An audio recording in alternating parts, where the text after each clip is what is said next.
Hello everyone, today I am back with second part of my last video. Part 1 में हमने काफ़ी कुछ जाना था गुलाम वंश के एक अन्य सुल्तान बलवन के बारे में, और जैसे कि मैंने आपको वादा किया था कि अगले पार्ट में हम बलवन के द्वारा अपनाई गई रक्त और लौह की नीति तथा बलवन के कष्ट हरने वाले मकबरे के बारे में जानेंगे। तो आइए चलिए शुरू करते हैं। बलवन के द्वारा शुरू किए गए बहुत से कामों के बारे में हम जान चुके हैं, परंतु अब हम जानेंगे उसके द्वारा अपनाई गई रक्त और लौह की नीति।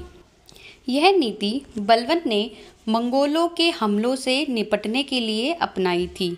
इस नीति के अनुसार अगर आप अपने हाथ में लौह अर्थात अस्त्र और शस्त्र नहीं उठाएंगे और सामने खड़े दुश्मन का रक्त नहीं बहाएंगे तो वह तुम्हारा रक्त बहाएगा। तो अगर अपनी सल्तनत को कायम रखना है तो अपने दुश्मन को रक्त और लौह की नीति अपनाने का अवसर ही मत दो। यह नीति बलवन ने अपने बड़े बेटे को खोने के बाद अपनाई। जब मंगोलों ने मुल्तान पर आक्रमण किया तो उस युद्ध में बलवन का बड़ा बेटा मोहम्मद मारा गया, जिससे बलवन बहुत प्रेम करता था और इसी कारण बलवन को गहरा आघात पहुंचा, जिसके चलते 1 वर्ष के अंदर ही बलवन की सन 1287 ईस्वी में मृत्यु हो गई।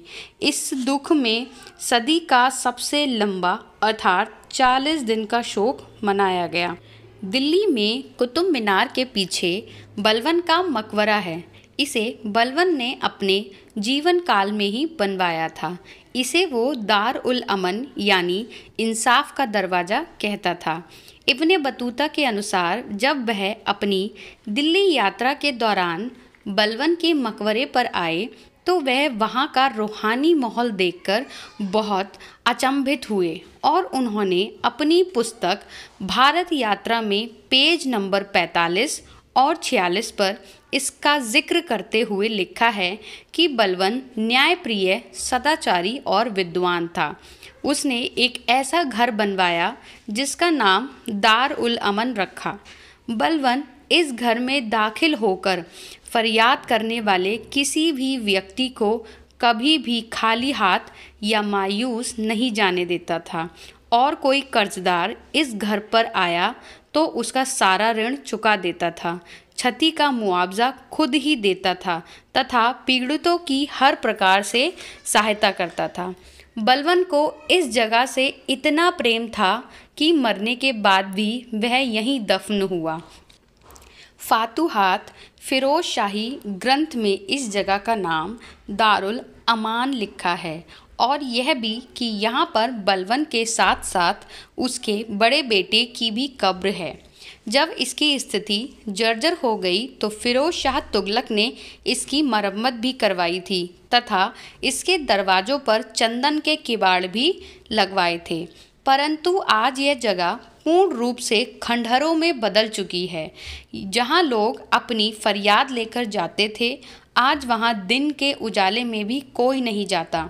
लोगों का मानना है कि सुल्तान बलवन की रूह आज भी उस दारुल अमन में भटक रही है।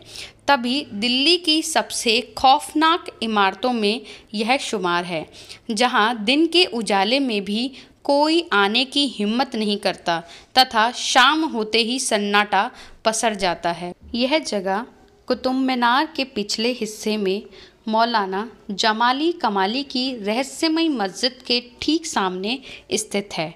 एक ज़माने में इसमें दाखिल होने वाले को किसी भी तरह खुश करके भेजा जाता था। आज वही जगह बेबसी के आंसुओं में डूबी हुई है।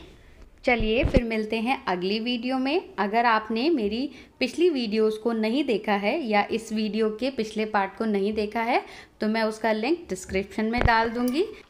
और अगर आपको मेरी वीडियोस अच्छी लग रही हैं तो प्लीज़ लाइक एंड सब्सक्राइब। तब तक के लिए बाय बाय।